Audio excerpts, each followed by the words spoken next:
गांव में रामलाल नाम के एक बुजुर्ग किसान रहते थे। उनके दो बेटे थे, रघु और श्याम। रामलाल ने अपनी पूरी जिंदगी मेहनत करके खेत, घर और व्यापार खड़ा किया था। जब वे बूढ़े हुए तो सोचने लगे कि अब दोनों बेटों में संपत्ति का बंटवारा कर देना चाहिए ताकि आगे कोई झगड़ा न हो। रामलाल आंगन में बैठे हैं। दोनों बेटे और उनकी पत्नियां सामने खड़ी हैं। रामलाल: बेटा, मैंने अपनी जिंदगी में बहुत मेहनत की है। अब मैं चाहता हूँ कि तुम दोनों मिलकर खुशी खुशी रहो, इसलिए मैंने सोचा है कि तुम्हें तुम्हारा हिस्सा दे दूं।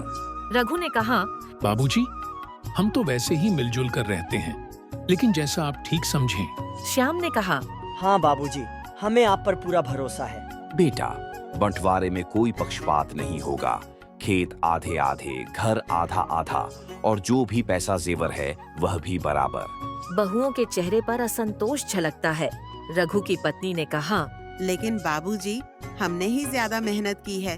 खेती में रघु का ज्यादा योगदान रहा है। श्यामू की पत्नी ने कहा: और क्या, जब घर का काम हुआ तो हमने भी बराबर किया। इस तरह बहस शुरू हो जाती है और धीरे धीरे भाई भाई भी आपस में तर्क वितर्क करने लगते हैं। रामलाल अपने बेटों को समझाने की कोशिश करते हैं। रामलाल ने कहा: देखो बेटा, मैंने हर चीज बराबर रखी है, इसमें किसी का नुकसान नहीं होगा। रघु ने कहा: लेकिन बाबूजी, मैं बड़ा हूँ, मुझे थोड़ा ज्यादा हक मिलना चाहिए। श्याम ने कहा: ये तो गलत बात है, हम दोनों ने बराबर मेहनत की है। रामलाल ने कहा: मैं चाहता हूँ कि तुम दोनों आपसी सहमति से तय करो, न कि झगड़े से। लेकिन दोनों भाई अलग अलग राय रखते हैं, जिससे माहौल गर्म हो जाता है। बहुओं के दखल से झगड़ा और बढ़ जाता है। गांव के चौपाल पर पंचायत बैठी है। सभी गांव वाले मौजूद हैं। मुखिया जी ने कहा: देखो भाइयों, ये संपत्ति तुम्हारे पिता की दी हुई है। हमें इस तरह लड़ना शोभा नहीं देता। दोनों भाई एक दूसरे की ओर देखते हैं, लेकिन कोई कुछ नहीं कहता। रघु ने कहा: मुझे लगता है कि श्याम मुझे धोखा देना चाहता है। श्याम ने कहा: नहीं, बल्कि तुम ज्यादा पाने की कोशिश कर रहे हो। गांव वाले दोनों को समझाने की कोशिश करते हैं, लेकिन कोई हल नहीं निकलता। रामलाल सोचते हैं कि दोनों को सबक सिखाना जरूरी है। रामलाल ने कहा: मैं चाहूँ तो अभी बंटवारा कर दूं, लेकिन मुझे इन्हें सिखाना होगा कि असली ताकत एकता में है। रामलाल दोनों बेटों को अपने पास बुलाते हैं और उन्हें एक लकड़ी का गट्ठर देते हैं।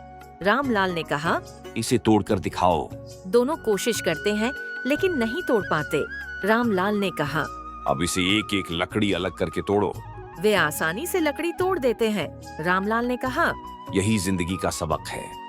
अगर तुम दोनों एक साथ रहोगे तो कोई तुम्हें तोड़ नहीं पाएगा, लेकिन अगर बंटवारे में झगड़ते रहे तो कमजोर हो जाओगे। रघु और श्याम को एहसास होता है कि वे छोटी छोटी बातों में झगड़ रहे हैं। रघु ने कहा: बाबूजी, हमने गलती की, हम अपने स्वार्थ में फंस गए थे। श्याम ने कहा: हाँ भैया, हम साथ रहेंगे और मिलकर काम करेंगे। दोनों भाई एक दूसरे को गले लगाते हैं और उनकी पत्नियां भी समझ जाती हैं कि झगड़ा करने से कुछ हासिल नहीं होगा। रामलाल खुश होकर अपने बेटों को आशीर्वाद देते हैं। रामलाल ने कहा: मुझे खुशी है कि तुम दोनों ने सही रास्ता चुना। हमेशा याद रखना, संपत्ति से ज्यादा कीमती रिश्ता होता है। इसके बाद परिवार में फिर से प्रेम और खुशी लौट आती है